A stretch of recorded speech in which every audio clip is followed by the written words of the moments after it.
So the next conference is about to start. So this conference is about cloud computing security as introduced by Mathieu Boutor. Mathieu is working in a company who is providing cloud services and he's in charge of security of the cloud, so he better know what he's going to speak about. And so please welcome him for his conference about cloud computing security, Mathieu Boutor.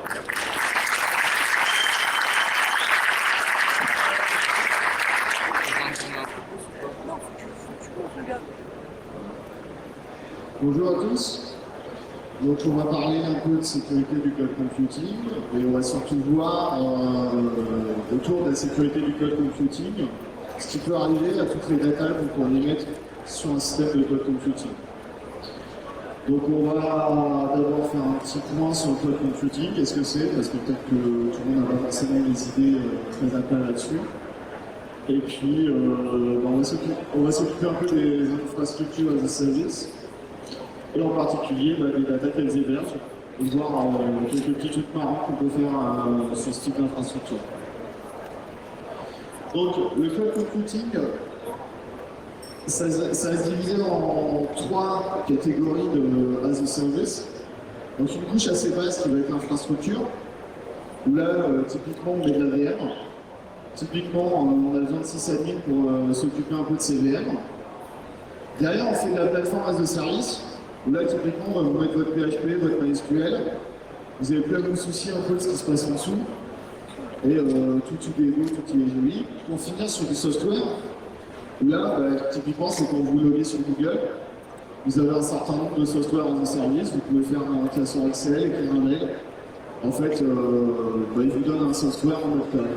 C'est-à-dire que le software, il n'est pas chez vous, il est sur une infrastructure qui est totalement agnostique pour vous, et sur laquelle vous l'utilisez comme un service. Donc nous, on va plutôt aller sur la couche la plus basse, sachant que toutes les plateformes as a service et les softwares as a service vont généralement s'appuyer sur des couches d'infrastructure as a service en amont. C'est pour ça que cette couche d'infrastructure nous intéresse beaucoup plus. Donc la caractéristique du cloud computing, enfin les caractéristiques, ça va être d'apporter une certaine élasticité, agilité. Donc on va pouvoir faire énormément de choses qu'on n'avait pas l'habitude de faire sur des serveurs classiques, sur des applications classiques, beaucoup plus simplement. Pourquoi on pourra faire ça simplement? Tout simplement parce qu'en un appel API, on pourra faire ce qu'on veut. Donc un appel API, ça va être un web service, une requête HTTP spécialement formatée. On ne va plus avoir à se soucier de toute l'infrastructure sous-jacente, donc on aura moins de tâches de maintenance. On espère que ça sera moins sujet à des pannes. Et l'idée, c'est vraiment d'être sur des infrastructures en général mutualisées. Donc on va avoir une infrastructure assez importante sur laquelle chacun prendra sa petite part. Et d'un point de vue sécurité, ça va nous intéresser. Et tout essaye d'être à peu près assez simple, dans le sens où si on veut de l'agilité, de l'élasticité, de la simplicité d'utilisation, on est obligé d'avoir des briques d'infrastructure assez simples, assez bien carrées, de manière à arriver à avoir ces points précédents. Donc sur l'infrastructure as a service, on a une caractéristique qui est assez intéressante et assez nouvelle par rapport à d'autres types d'infrastructures informatiques. C'est qu'on va orchestrer toutes les phases, tout ce qu'on peut avoir sur l'infrastructure technique. C'est-à-dire que tous les équipements réseau vont pouvoir être orchestrés via un appel API, on va pouvoir modifier des confs réseau. Ou on va pouvoir modifier des confs sur des unités de storage, donc sur le filer, on va pouvoir prendre un snapshot, delete un volume de data, tout ça très simplement. Donc, et évidemment sur l'hyperviseur qui contiendra les VM. On va pouvoir shooter un VM ou shooter un OS très rapidement. Donc ça, c'est une approche assez nouvelle de l'informatique. Donc comme tout ce qui est nouveau, d'un point de vue sécurité en général, c'est intéressant. Donc sur le stack habituel, donc on a notre réseau qui est un peu en haut, on a nos infrastructures, on va avoir nos CPU pour faire nos calculs ou toute notre RAM, et c'est là qu'on va héberger nos VM, et nos VM elles vont être sur des stockages déportés qui seront pris en dessous. Et ce qu'on remarque sur cette infrastructure qui est assez classique sur la partie gauche, c'est que via des API en SOAP, en REST, on va pouvoir contrôler toutes les parties de cette infrastructure. Donc normalement, sur un client légitime, il va pouvoir contrôler que ce qui concerne son compte, ses données, ses VM. Maintenant, on va voir comment on peut aller un peu plus loin et quels sont les risques côté sécurité. Donc, les solutions cloud habituelles, on va voir des solutions où le fournisseur cloud va orchestrer lui-même autour d'hyperviseurs qui peuvent être connus, et généralement open source comme Xen ou KVM. On a aussi des solutions closed source, donc le leader c'est VMware. Vous avez sûrement entendu parler sur la virtualisation et qui se place de par son expertise sur la virtualisation aussi sur le cloud computing. Et on a aussi des petites solutions open source, enfin petites. OpenStack on va l'utiliser pour le club de la NASA, donc c'est la grosse solution. Et Eucalyptus aussi, donc tous les Linux qui peuvent utiliser du Xen et du KVM, et qui fournissent des solutions de cloud quasiment clés en main.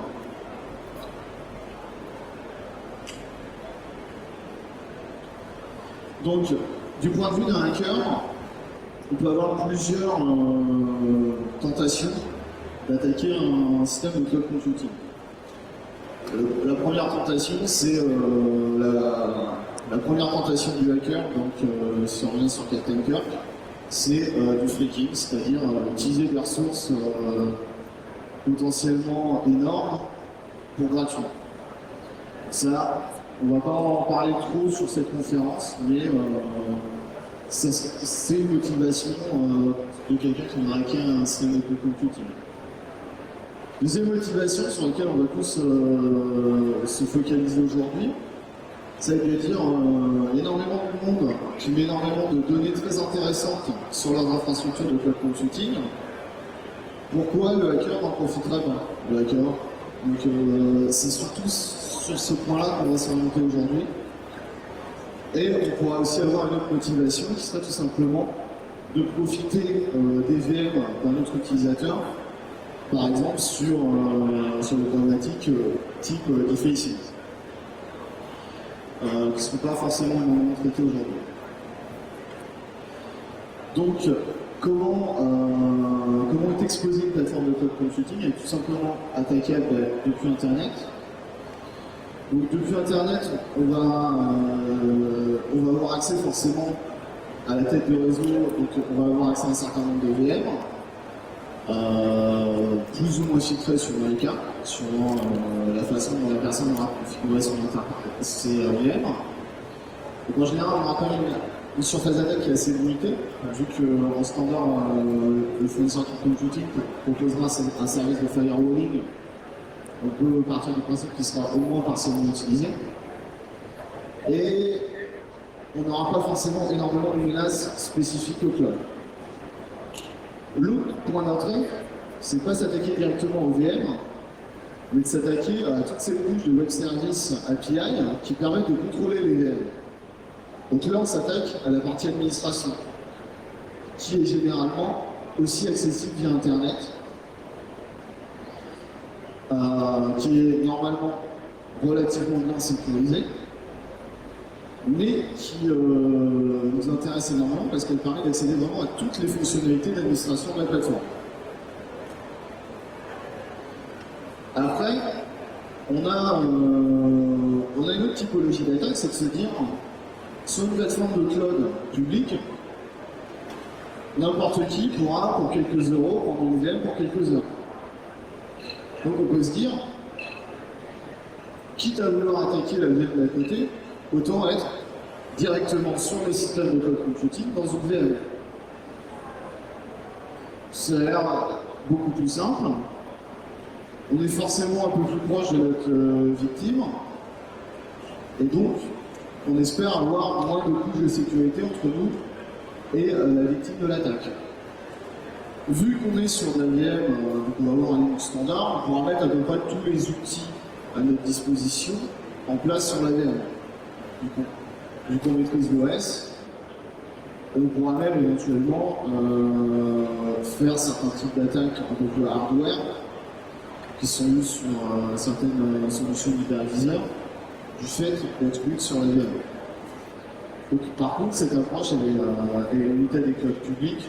Quelqu'un qui utiliserait des infrastructures cloud computing de manière privative ne laissera normalement pas accès à n'importe qui et c'est la possibilité de créer des VM. Donc on peut se dire que pour quelques euros, quelques dollars, on peut prétendre être un utilisateur somme toute légitime. On va essayer de dépenser le minimum d'argent. Ce qui est bien pour nous, c'est que sur le cloud computing, on est facturé que sur ce qu'on consomme. Si on allume une VM d'une heure, on sera facturé sur la base d'une heure. Si on allume 24 heures, on sera facturé 24 fois plus. Donc, on peut tout à fait envisager de faire des attaques assez rapides, donc ça coûte très peu. On n'est pas sur des solutions assez lourdes et donc on peut avoir à notre portée des infrastructures de taille conséquente qui, si on les garde pas trop longtemps, ne coûteront pas très cher. Et donc l'idée c'est d'utiliser un peu assez dépend de la plateforme de cloud computing, c'est-à-dire c'est de profiter de ce côté facturation très à la demande pour que l'attaque reste envisageable. Donc le premier problème qu'on va avoir sur l'infrastructure de cloud computing, c'est qu'on est sur des infrastructures assez immenses. On peut avoir plusieurs milliers d'hostes physiques. Et nous, on a en général une cible qui est relativement déterminée. Donc l'idée, c'est de pouvoir s'en rapprocher de la cible. Donc l'idée, c'est de savoir un peu notre VM, comment est-ce qu'on pourrait s'arranger pour être par exemple sur la même machine physique qu'une cible. Donc sur une plateforme de cloud computing, ça va être assez simple. On va avoir généralement un algorithme qui va dire à la création de la VM, je préfère la mettre sur tel ou tel hyperviseur, machine physique. Donc il va essayer de limiter la sous-utilisation de machines, quitte à les éteindre si ça ne sert à rien. Il a essayé que toutes les VM à peu près le même niveau de performance. Donc si les VM font trop de charge, elles auront tendance à être déportées sur des machines physiques différentes, de manière à ne pas impacter les autres utilisateurs. Et bien sûr, on va essayer d'éviter d'avoir une surutilisation d'une machine physique. Donc maintenant qu'on sait ça, on pourra voir sur un système comme le fait VMware sur ces infrastructures, on peut avoir une approche qui a marché pour être à peu près sûr de se retrouver sur les mêmes machines physiques que la VM cible. Donc l'idée, ça va être de mettre plein de petites VM. On va générer de la charge sur ces VM. Donc on va normalement être dispatché sur des machines physiques qui ont de la capacité. Parce que si on se fait faire beaucoup de charge sur des machines physiques où il y a beaucoup d'autres clients, l'algorithme va dire on va commencer à impacter les performances des autres clients. Donc on risque d'avoir nos hyperviseurs, nos machines physiques pour nous. Donc on va arrêter de faire de la charge. Alors là, le fonctionnement de VMware DRS fait que normalement on va rester sur les mêmes machines physiques un petit moment. Et là, l'idée, ça va être de générer de la charge sur la machine cible. Donc typiquement, des attaques par des autres services plus ou moins prononcées, pour faire que la machine cible va charger. Nous, on aura réussi à utiliser pas mal d'hyperviseurs libres sur lesquels on aura nos VM. Donc, quand les VM cibles vont commencer à charger, ils vont chercher, DRS va chercher des hyperviseurs avec peu de charge.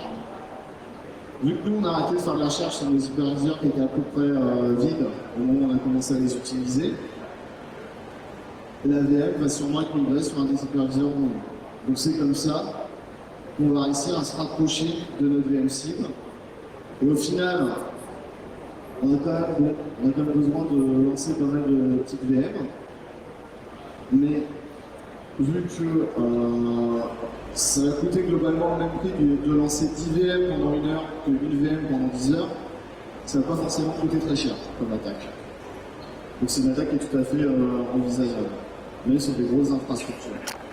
Maintenant qu'on a vu un peu comment se rapprocher dans une infrastructure cloud computing en tant qu'attaquant d'une VM cible, on va voir ce qu'on peut envisager contre le stockage des données. Parce que le but, un des objectifs, ça va être ces données qui sont stockées sur le cloud, sur des infrastructures plus ou moins mutualisées et qui peuvent être, suivant les cas, très intéressantes.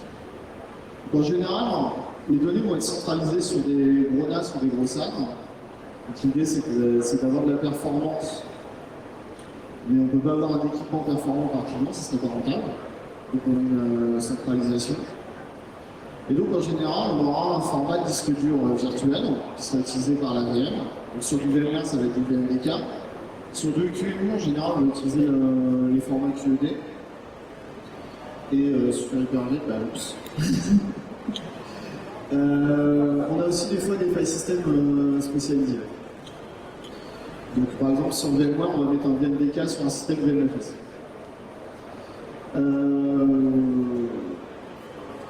Donc, en général, quand on va utiliser ce disque dur virtuel, on va vouloir commencer avec un OS de base. Donc on va avoir un certain nombre d'images qui ont été préparées soit par nous, soit par le fournisseur de services cloud, par exemple des Debian, un Windows, assez vide.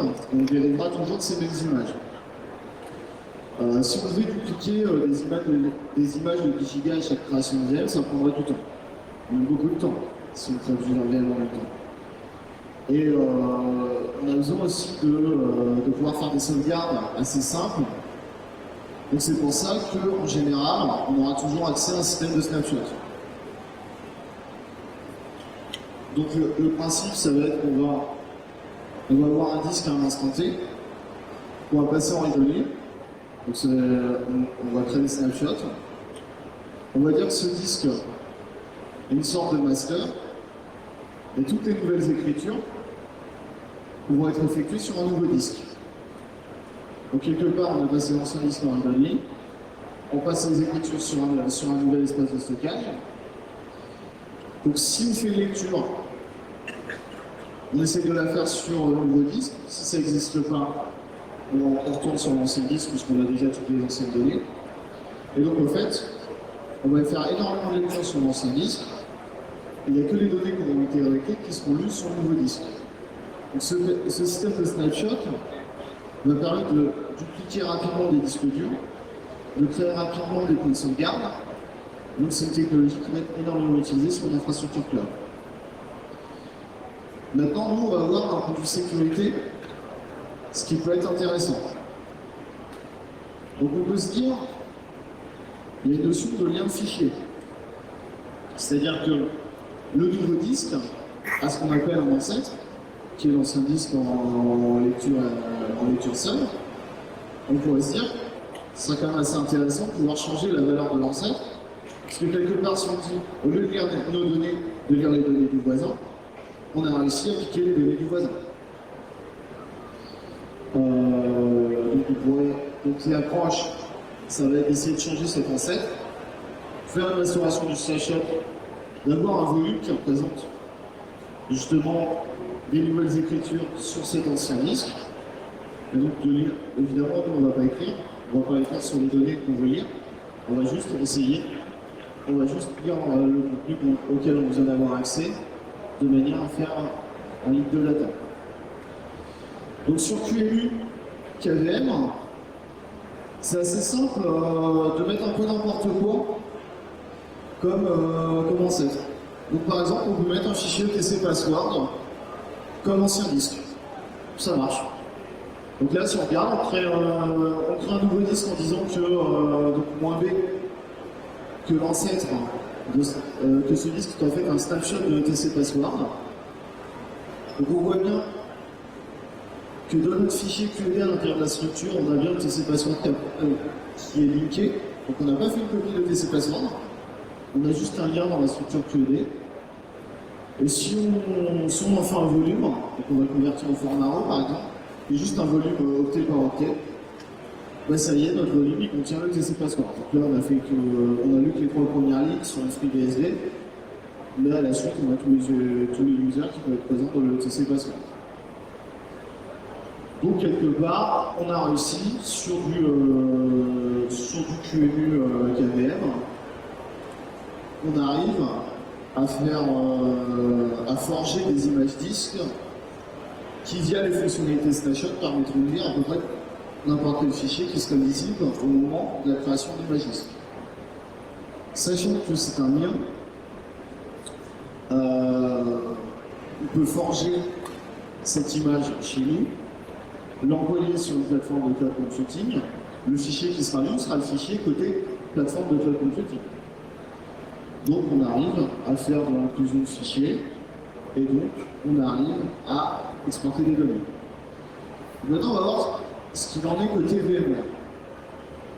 Donc on n'a pas le super QEMU ING qu'on a pu voir avant chez VMware. Donc on va être obligé de se débrouiller un peu nous-mêmes. On n'a pas non plus l'avantage de certains logiciels libres d'avoir des docs, d'avoir des sources qu'on peut lire. Il va falloir qu'on comprenne un peu nous-mêmes comment marchent ces fameux fichiers VMDK. Donc déjà, on remarque que pour un seul disque dur, on va avoir plusieurs fichiers VMDK. On va avoir des fichiers -flat qui contiennent effectivement les données, de manière plus ou moins raw.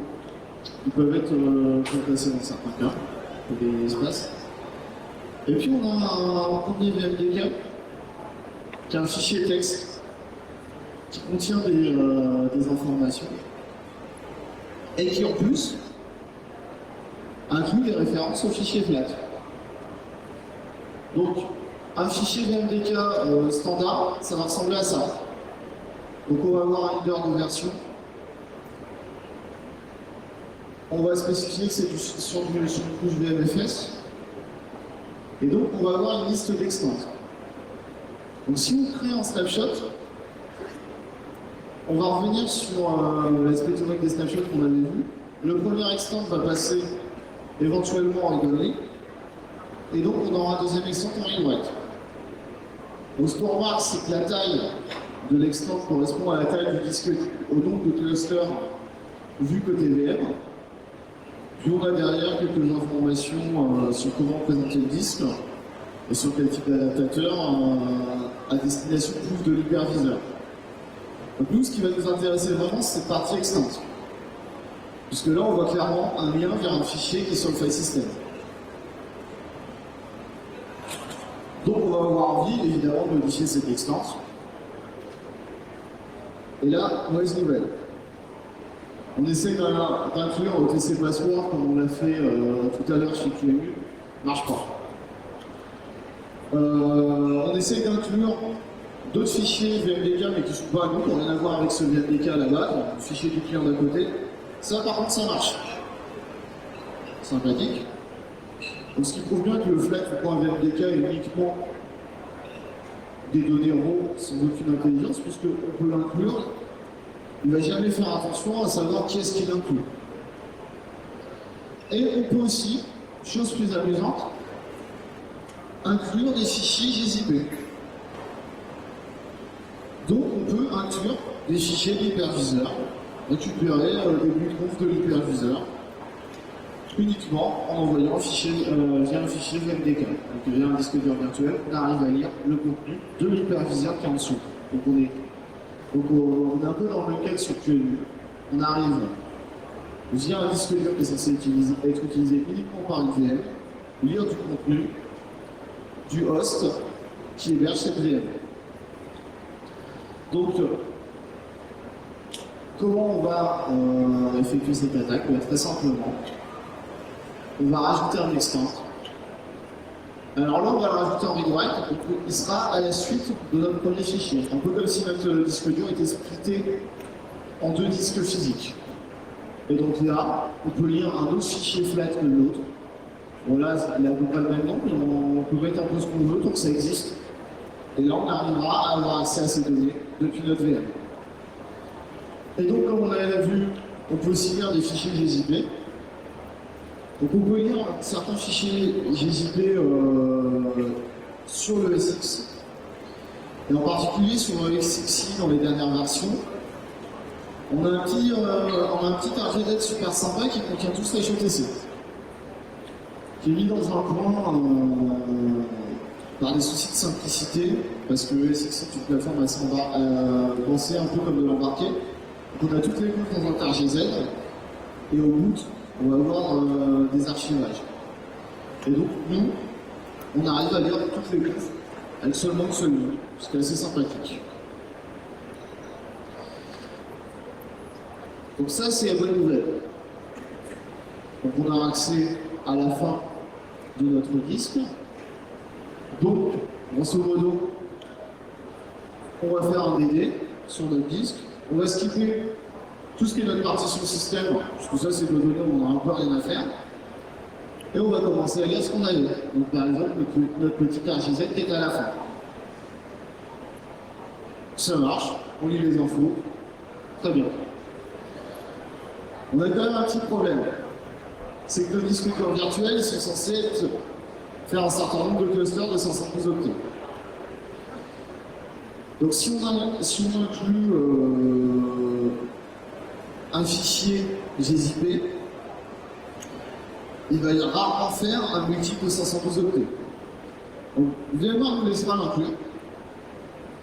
Par contre, tout ce qui débordera du dernier bloc de 512 octets complet sera perdu.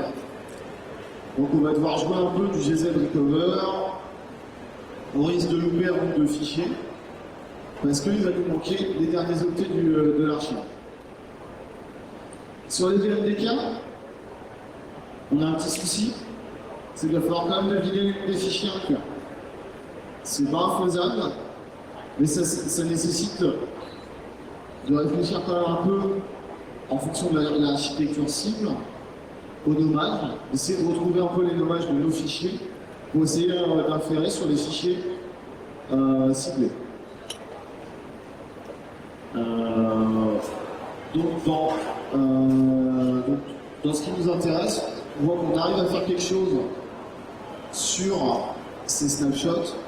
Maintenant, c'est pas forcément tip-top et sera plutôt sur un fichier qu'on aura forgé chez nous et qu'on enverra au fournisseur de cloud en disant ça c'est ma nouvelle VM, il faudrait l'avancer. On a une autre fonctionnalité qui est très aimée côté cloud computing pour optimiser l'utilisation du stockage. Ça va être la déduplication. Donc l'idée de la déduplication, si on a deux blocs qui appartiennent à deux clients différents mais qui stockent la même donnée, pourquoi on les stockerait deux fois?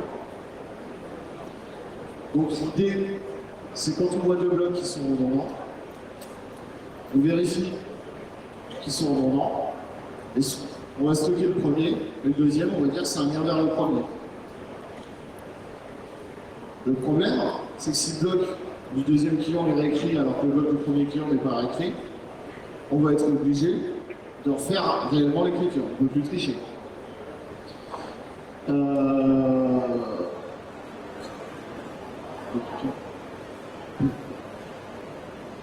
Donc, si on écrit juste un petit bout du bloc dédupliqué, on va devoir se réécrire l'ensemble du bloc. Là, on parle de bloc côté système de stockage, on n'est pas forcément sur 512 octets. On peut être sur des blocs beaucoup plus grands, parce que côté système de stockage, on est sur des systèmes qui veulent stocker des terras et des terras, voire même des centaines de terras pour certains. Donc en général, on va avoir des tailles de blocs beaucoup plus importantes. Donc sur un bloc dédupliqué, quand on va faire une écriture, on aura une pénalité à l'écriture, c'est-à-dire qu'on va devoir écrire tout un bloc, dupliquer tout un bloc côté système de stockage pour une écriture qui aurait dû être beaucoup plus simple. Et donc qui dit pénalité de performance dit possibilité de faire une timing attack. C'est-à-dire que si nous, on arrive à avoir une écriture plus longue qu'une autre, on peut se douter qu'il y avait de la déduplication derrière. Donc, le problème des timing attaques, c'est qu'on a toujours plein de petits cas qui veulent dire oui, ok c'était plus lent, mais c'était plus lent pour une autre raison que ce qui nous intéresse. Dans notre cas, on a déjà un premier problème, c'est qu'on a l'impression que la duplication se soit faite. La duplication peut être un processus asynchrone, Donc si on veut s'attaquer à la déduplication, il va falloir qu'on attende que ce processus asynchrone soit passé. Ce qui voudrait dire on crée le fichier qu'on pense être dédupliqué et attendre de la part du système de fichiers, du système de stockage, qu'il effectue cette déduplication. Donc ça peut durer jusqu'à 24 heures si par exemple on a une déduplication toutes les nuits. Donc ça c'est le premier inconvénient. Deuxième problème qu'on va avoir à résoudre, la déduplication, est côté filer. Donc si on est sur un NAS qui exporte en NFS, on va avoir des cas où ça ne sera pas par bloc mais ça sera par fichier. Le filer fait de la déduplication que s'il voit 2 fois le même fichier. Dans notre cas, notre fichier, ça risque d'être notre point VMDK ou notre point QED de nos attaques précédentes. On a très peu de chance d'avoir la même image disque que notre cible. Alors qu'un même bloc qui correspondra à un même fichier à l'intérieur de cette image disque, c'est beaucoup plus probable. Donc là, on ne va pas pouvoir faire grand-chose. Deuxième problème, c'est pas parce qu'on a un bloc de 4 kilooctets, par exemple, côté système de stockage, qui correspond physiquement à un bloc de 4 kilooctets du côté de notre VM. On peut avoir des problèmes d'alignement. Heureusement pour nous, si on a des problèmes d'alignement, nos IO seraient énormément plus lentes. Donc en général, on se retrouvera dans une situation où on est optimisé pour ne plus avoir ces problèmes d'alignement. Donc, ce problème-là va être résolu. Dernier problème, nous on a notre VM, on a notre petit Linux, et Linux il est tellement gentil avec nous qu'il va essayer de faire des caches, qu'il va essayer de nous accélérer les IO, et donc qu'il va essayer de nous induire en erreur. Donc il va falloir qu'on fasse des écritures directes, qu'on n'écrive jamais dans une cache de Linux, et il va falloir qu'on fasse nos lectures sans cache. Sinon on n'arrivera jamais à mettre en évidence un changement de timing fiable. Donc, il va falloir créer nos fichiers qui vont s'être dédupliqués. On attend un peu. On flush tous les caches de fichiers que peut avoir Linux. Qu'on écrive un petit peu sur chaque bloc qu'on pense dédupliquer. Et qu'on compare des timings entre des fichiers qu'on sait non dédupliqués, par exemple qui contiennent des random data, et des fichiers dédupliqués. Pour flusher les caches, on a un petit outil super sympa sur Linux et sur Linux en général, donc ça marche aussi sur BSD, qui va être VMTouch. Donc c'est un petit outil open source, vous avez le lien dans les slides, ça marche super bien. Ça nous dit même s'il a trouvé quelque chose en cache ou s'il n'avait rien trouvé.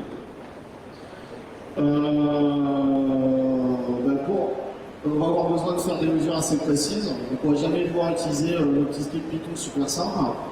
On va être obligé plus ou moins d'utiliser un programme assez bas niveau comme le C. On ne va pas aller jusqu'à le faire en assembleur, mais on aurait pu. Donc, un petit proof of concept, ça va être ce type de programme. Donc on va récupérer le timing de manière très précise. Donc là, on est sur du millionième de millisecondes. On va ouvrir notre fichier en eau directe pour être sûr que nos écritures ne seront pas faites sur le cache. On va écrire un octet, un A, sur le premier caractère du fichier. On va regarder combien de temps on a mis à faire tout ça.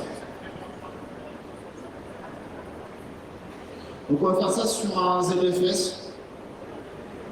Donc on va créer d'abord un petit réfectoire de test. Donc on va créer des fichiers aléatoires. Alors pourquoi on fait ça sur du ZFS? C'est très simple. Sur du ZFS, la déduplication est synchrone. Donc on va pouvoir créer nos fichiers à l'écriture de nos. Si on duplique un fichier, il sera directement dédupliqué. On n'aura pas à attendre un éventuel procès de déduplication. Dans notre cas, on va faire 3 fichiers de test. On va en dupliquer certains.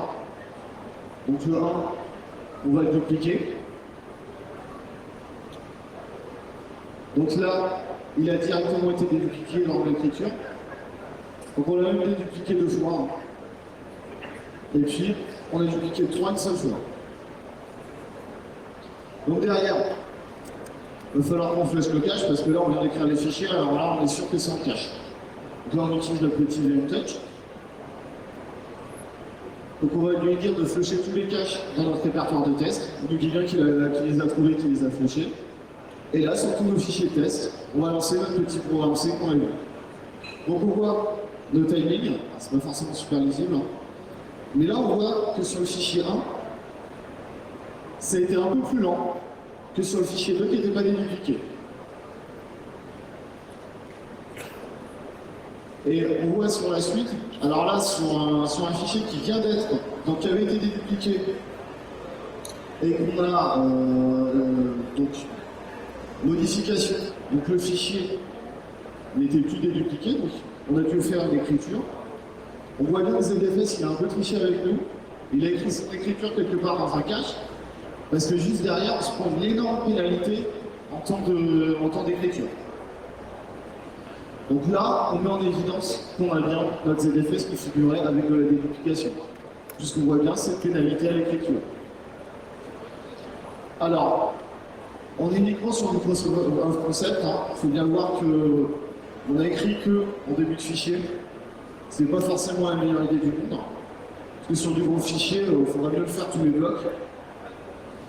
On n'a rien automatisé, donc si on voulait faire ça dans un vrai cas, sur une infrastructure plus grosse, on n'y arrivera pas. Et puis, c'est pas trop poser de questions, savoir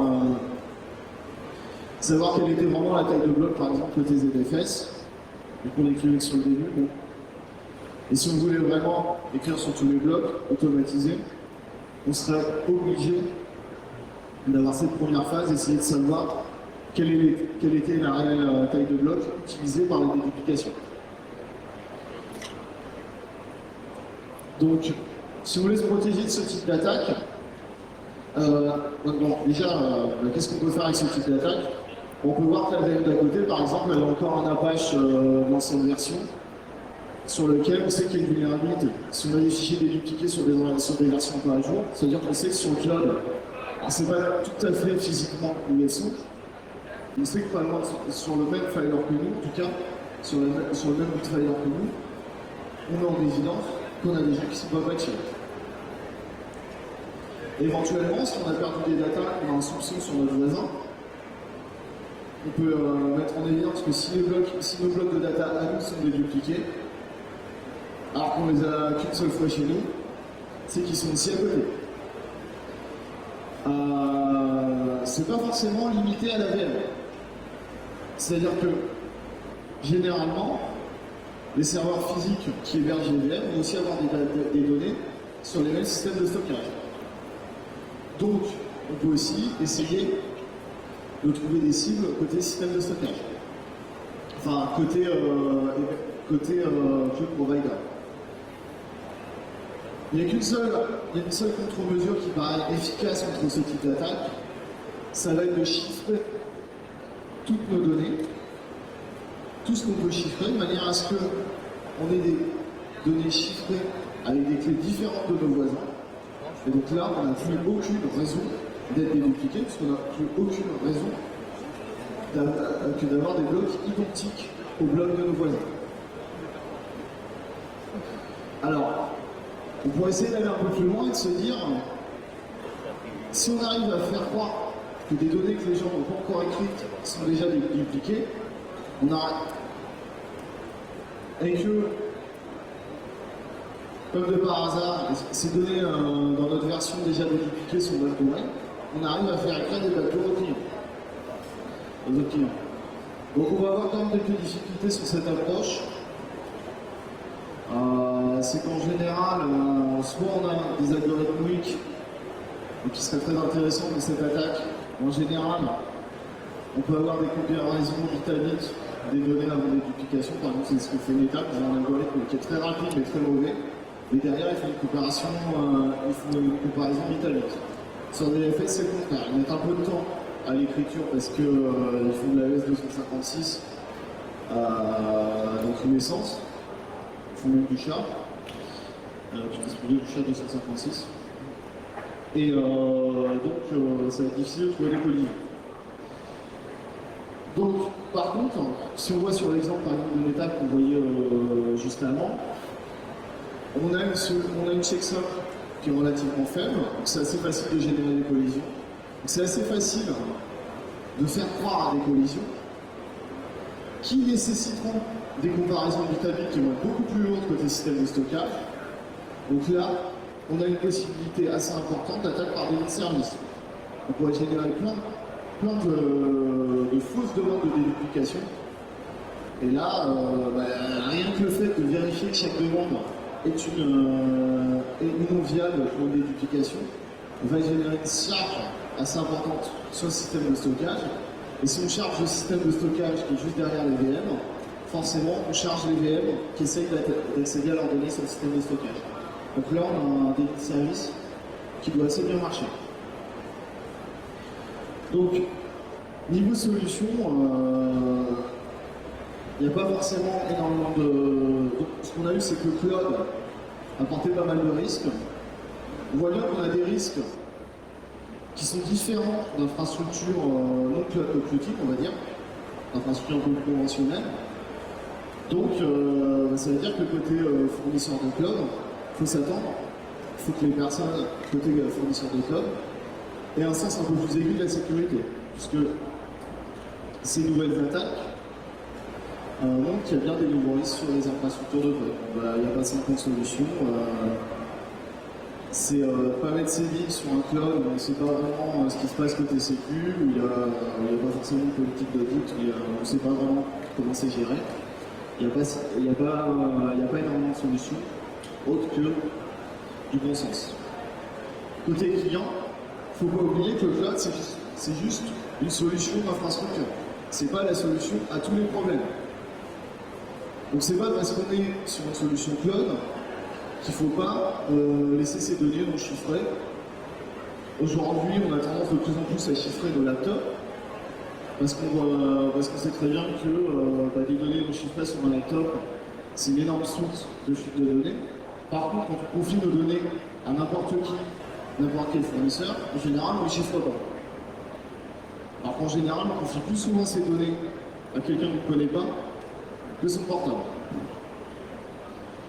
Donc l'idée, c'est, là on est encore sur du bon sens, c'est de ne pas faire une confiance aveugle dans son fournisseur et de réfléchir aussi soi-même sur son bout d'infrastructure, sur sa partie, à comment on peut augmenter sa sécurité. Donc voilà, on voit qu'on a vu des nouvelles menaces sur le cloud, il y en a d'autres qu'on n'a pas eu le temps de voir sur cette présentation. Donc par exemple, il y a des petits problèmes chez VMware d'overlap de mémoire entre la VM et l'hyperviseur physique, c'est vraiment dommage.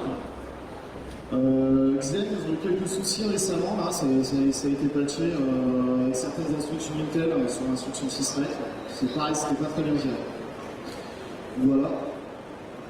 Voilà, c'est fini. Voilà, donc si vous avez des questions, n'hésitez pas.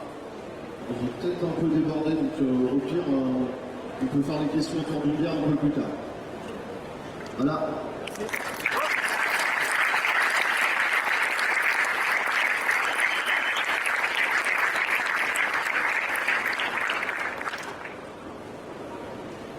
Il n'y a pas de questions?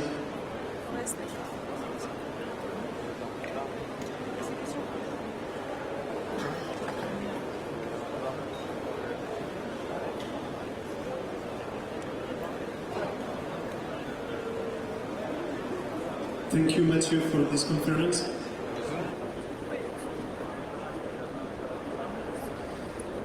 The next